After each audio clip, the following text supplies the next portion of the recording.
Allahumma salli wa sallim ala sayyidina Muhammadin wa ala ali sayyidina Muhammad. Bismillahirrahmanirrahim. Qala musannifu wa syarihu rahimallahu ta'ala wa nafa'ana bi ulumihim fid dharaini amin. Bismillahirrahmanirrahim. Qala rabbi shrah li sadri wa yassir li amri wahlul 'uqdatam min lisani yafqahu qawli. Bismillahirrahmanirrahim. Kitabu Bayani Ahkamit Thaharah. Kitab menerangkan tentang masalah thaharah atau sesuci, tentang masalah najis. Wal miyahu, menerangkan tentang masalah air. Wal miyahu sab'u miyahin, air yang bisa digunakan untuk sesuci, untuk menghilangkan hadas, untuk menghilangkan najis, itu sab'u miyahin, itu terbagi menjadi 7 bagian. Jadi air yang bisa digunakan untuk menghilangkan najis, yang bisa digunakan untuk sesuci, itu terbagi menjadi 7 bagian. Ahaduha ma'us sama'i. Yang pertama adalah air yang turun dari langit atau air hujan. Liqaulihi ta'ala, seperti yang telah didawuhkan oleh Allah Subhanahu wa taala, wa yunazzilu 'alaikum minas sama'i ma'a liyutahhirakum bihi. Jadi air yang bisa digunakan untuk sesuci itu ada 7 bagian, atau air yang bisa digunakan untuk menghilangkan najis itu ada 7 bagian. Yang pertama adalah air yang turun dari langit. Air yang turun dari langit itu sudah mutlak bisa mensucikan seseorang yang terkena najis, atau juga bisa digunakan untuk sesuci. Sesuci itu misal digunakan untuk wudu, atau digunakan untuk mandi junub. Jadi ketika ada orang yang sedang dalam keadaan junub, dia tidak menemukan air, akan tetapi hujan turun, maka dia boleh mandi dengan air hujan, dan dengan sendirinya air hujan itu bisa mensucikan hadasnya tadi. Misal ada orang mau wudu, akan tetapi tidak ada air, atau dia langsung memakai air dari langit, air hujan, maka dengan sendirinya air langit itu bisa mensucikan atau bisa digunakan untuk sesuci.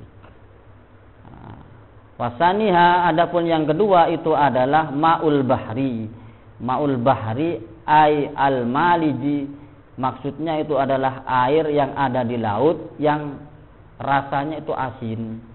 Maka ketika ada seseorang di tengah laut, dia dalam keadaan hadas, atau dia dalam keadaan ingin berwudu, atau dia dalam keadaan junub, ketika dia ada di tengah-tengah laut, maka dia boleh menggunakan air laut itu untuk sesuci.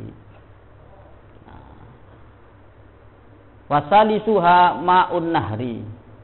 Yang nomor 3 adalah air yang bisa digunakan untuk sesuci atau menghilangkan hadas. Ma'un nahri. Ma'un nahri al-adzabi, maksudnya air sungai atau air yang mengalir di sungai yang tawar. Nah, maka itu bisa digunakan untuk sesuci. Misal ada seseorang yang rumahnya dekat dengan sungai, maka dia bisa menggunakan sungai itu untuk menghilangkan hadas, atau menghilangkan hadas kecil ataupun hadas besar. Misal dia kencing, lalu dia itu bersesuci dengan air sungai itu, maka dia bisa menggunakan itu. Atau dia dalam keadaan junub, misal dia setelah dia itu dalam keadaan junub, punya hadas besar, maka dia ketika mandi ke air sungai itu, maka dia bisa suci dengan menggunakan air tersebut. Misal di kolam renang, atau ada di kolam renang itu bisa. Warabi'uha ma'ul bi'ri. Yang nomor 4 adalah air yang bisa digunakan untuk sesuci, menghilangkan hadas. itu adalah air sumur. Air sumur itu secara mutlak bisa digunakan untuk sesuci, bisa digunakan untuk menghilangkan hadas besar, atau bisa menghilangkan hadas kecil. Karena air sumur itu suci dan mensucikan. Wal khamisuha, adapun yang nomor 5 daripada air yang bisa digunakan untuk sesuci adalah ma'ul aini, air sumber. Misal ada seseorang yang ngebor tanah, lah itu airnya itu bisa digunakan untuk sesuci karena airnya itu adalah suci. Wasadisuha ma'us salji, yang nomor 6 adalah air es. Salji ini yang dimaksud adalah salju. Tapi kalau di Indonesia salju ini tidak berlaku karena salju ini tidak pernah turun di Indonesia. Itu bisa digunakan untuk sesuci. Wasabiuha, adapun yang nomor 7 adalah ma'ul bardi, air yang dingin atau air embun. Itu bisa digunakan untuk sesuci. Tidak ada air, akan tetapi ada air embun yang menempel di daun, maka itu bisa digunakan untuk sesuci.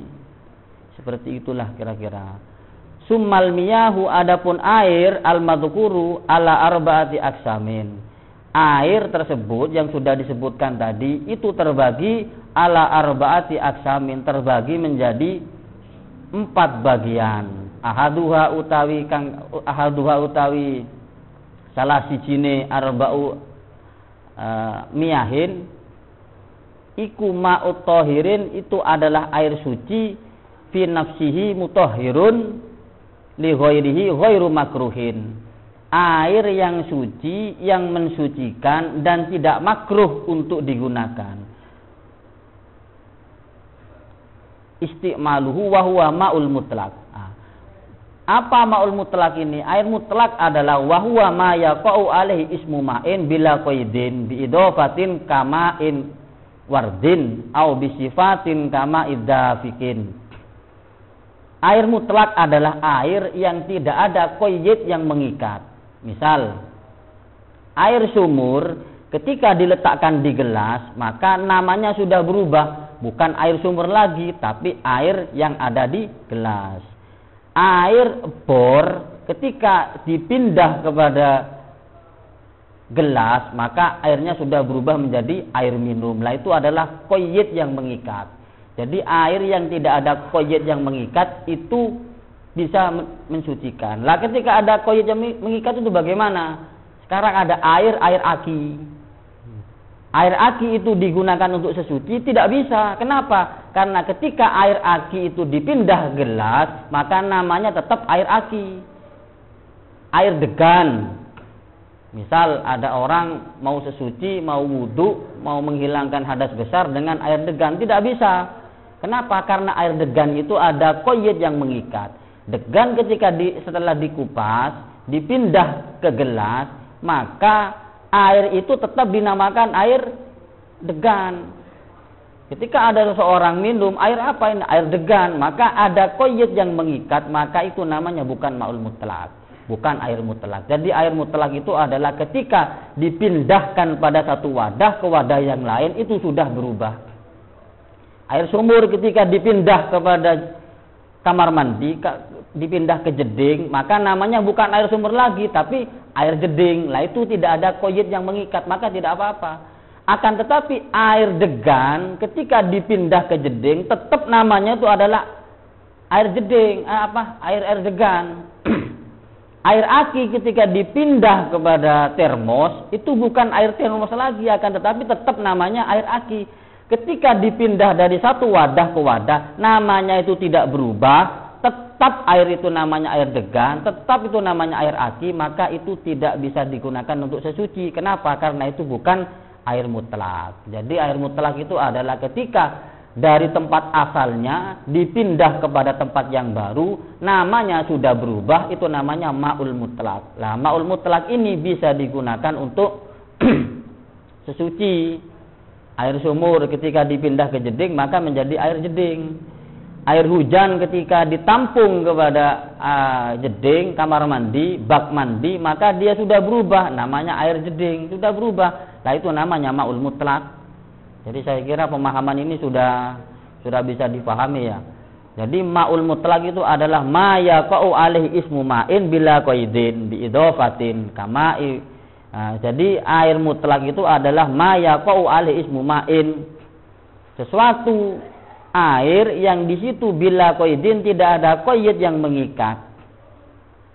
Tidak ada qaid yang mengikat. Qaid yang mengikat itu apa? Ketika air itu dipindah, maka dia tetap namanya tidak berubah. Air teh ketika diletakkan ke jeding, ke kamar mandi, ke bak mandi, namanya tetap air teh.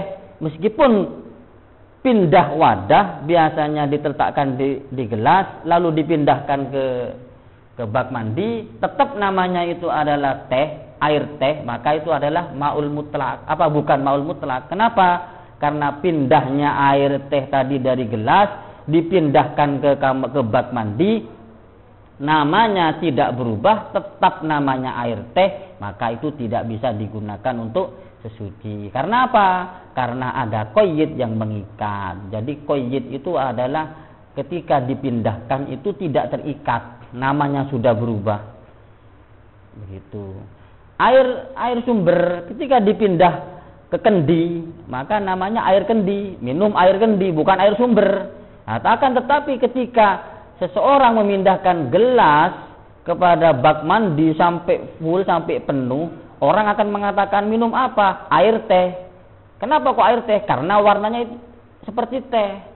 Akan tetapi kalau air sumber dipindah ke kendi, pindah ke termos, namanya sudah berubah. Air termos, air panas, seperti itu. Tapi kalau teh dingin, teh panas, lah itu tetap tehnya ada. Lah itu namanya qaid mengikat. Lah kalau ada qaid yang mengikat, maka itu bukan dinamakan air mutlak, dan air mutlak itu, air yang tidak mutlak itu tidak bisa digunakan untuk sesuci. Nah, yang pertama adalah tahirun mutahhir ghairu makruhin istimaluhu. Air yang suci dan mensucikan dan tidak makruh untuk digunakan. Apa itu? Yaitu air mutlak. Air mutlak seperti tadi penjelasannya, saya kira sudah bisa difahami apa yang dimaksudkan dengan air mutlak tadi. Yang kedua, wasaniha ma'un tahirun mutahhir li ghairihi illa annahu makruhun istimaluhu syar'an tanzihan fi taharati wa huwa ma'ul musammas. Yang kedua adalah air itu suci dan mensucikan, akan tetapi makruh untuk digunakan. Apa itu? Wahwa al-ma'ul musammas, air yang dipanaskan atau air yang kena panas matahari, itu adalah ma'ul musammas. Nah, misal sekarang ada sungai itu terkena sinar matahari, akan tetapi sungai tadi tidak panas dengan adanya sorotan sinar matahari, maka itu bukan namanya ma'ul musammas. Nah, misal ada tambak, ada air tambak, banyak airnya, lebih dari 2 kolah. Ketika terkena matahari, airnya tadi panas atau hangat, lah itu namanya ma'ul musammas. Ma'ul musammas itu adalah air yang terkena sinar matahari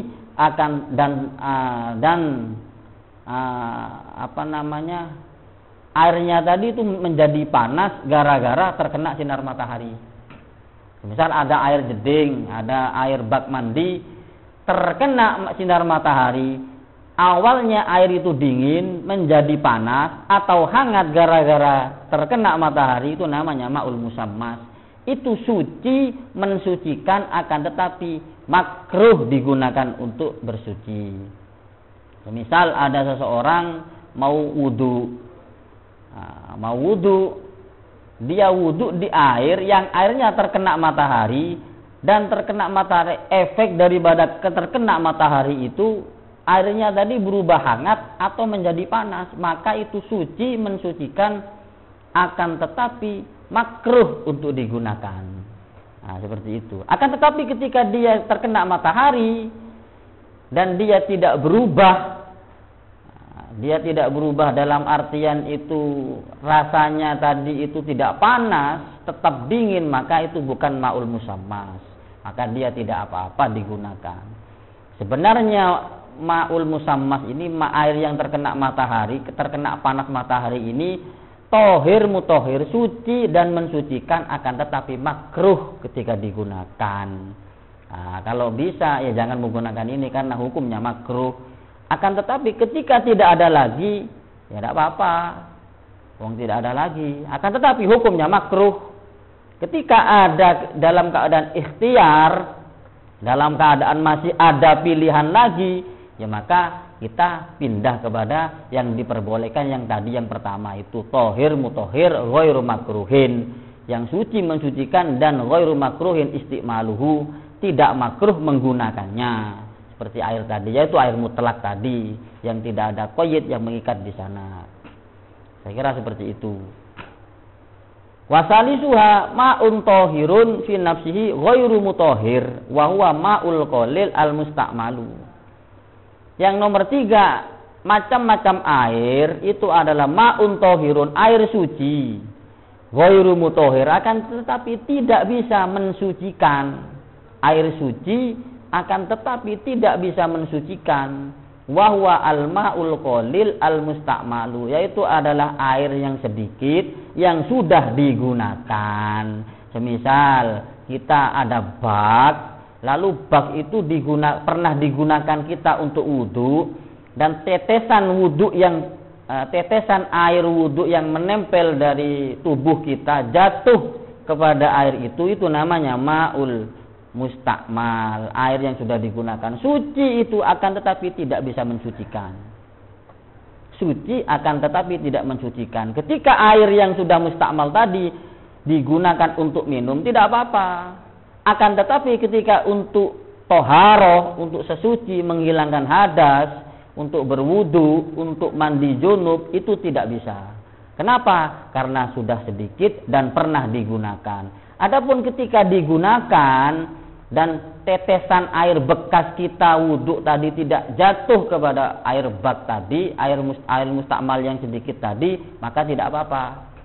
Semisal kita wudhu pakai curigen atau pakai air aqua, kita tuangkan aqua dan jatuh, dan air aqua yang sisa di botol tadi tidak kejatuhan tidak kejatuhan air yang pernah kita gunakan, maka tidak apa-apa. Air aqua kita ambil berwudu, air yang jatuh di muka kita tidak jatuh kepada air yang aqua tadi, maka itu tidak apa-apa meskipun airnya tadi sedikit. Akan tetapi ketika ada bak, kita gunakan pakai cebuk, apa bahasa cebuk, canteng Madura itu canteng, pakai gayung. Nah, kita pakai gayung, kita gunakan, dan air yang telah kita gunakan dari wajah tadi jatuh kepada air bak tadi, maka air bak itu dinamakan mustakmal. Mustakmal itu berarti sudah pernah digunakan, itu suci, akan tetapi tidak bisa digunakan untuk sesuci. Maka tetapi ketika diminum tidak apa-apa karena itu suci. Akan tetapi ketika digunakan untuk sesuci, wudu, mandi junub, maka tidak bisa karena pernah sudah digunakan.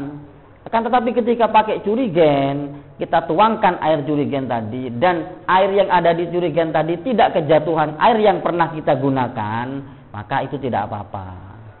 Saya kira seperti itulah penjelasannya. Berarti air yang nomor 3 itu adalah tohirun ghairu mutohirin, air yang suci akan tetapi tidak bisa digunakan untuk sesuci. Wahuwa al-ma'ul qalil al-mustakmalu, air sedikit yang sudah pernah digunakan fi fardhi toharoti, yang digunakan untuk toharoh, fardu toharoh, an hadasin kal ghuslati al-ula, seperti membasuh yang pertama. Ada air bak, kita gunakan membasuh untuk muka, dan tetesan air muka tadi jatuh ke air bak, baknya kecil, nah, maka itu mustakmal. Akan tetapi ketika airnya tadi banyak, semisal air jeding, air bak mandi besar, ketika dia sudah digunakan dan jatuh kepada air bak tadi tidak masalah.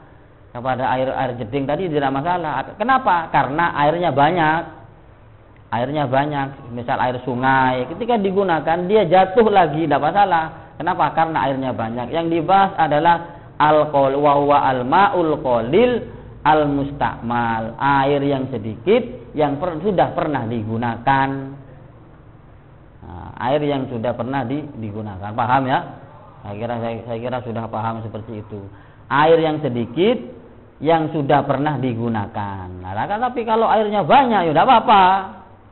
Airnya banyak, air sungai ya tidak apa-apa. Ketika ada seseorang junub, dalam keadaan junub, terus mandi, langsung dia itu junub, mandi langsung dia itu masuk ke dalam air, maka tidak apa-apa airnya meskipun sudah pernah digunakan. Loh, kenapa kok seperti itu? Karena airnya banyak. Karena airnya banyak. Tapi kalau airnya sedikit, tidak bisa. Kalau itu kejatuhan air yang sudah kita pernah pakai meskipun setetes. Nah, saya kira seperti itulah penjelasannya. Warabi'uha, adapun yang nomor 4 mana? Warabi'uha ma'un najisun ay mutanajjis. Yang nomor 4 adalah air najis yang terkena najis, yaitu sudah, saya kira sudah tidak usah dijelaskan lagi kalau air najis. Air itu ada air najis, ada air mutanajjis. Kalau air najis itu sudah kelihatan. Air najis itu sudah kelihatan. Kalau najis sudah kelihatan. Tapi kalau mutanajjis, air yang awalnya suci terkena najis, nah itu namanya mutanajjis. Itu sudah tidak bisa digunakan karena airnya sudah najis. Airnya sedikit, kejatuhan kencing, nah maka itu namanya mutanajjis.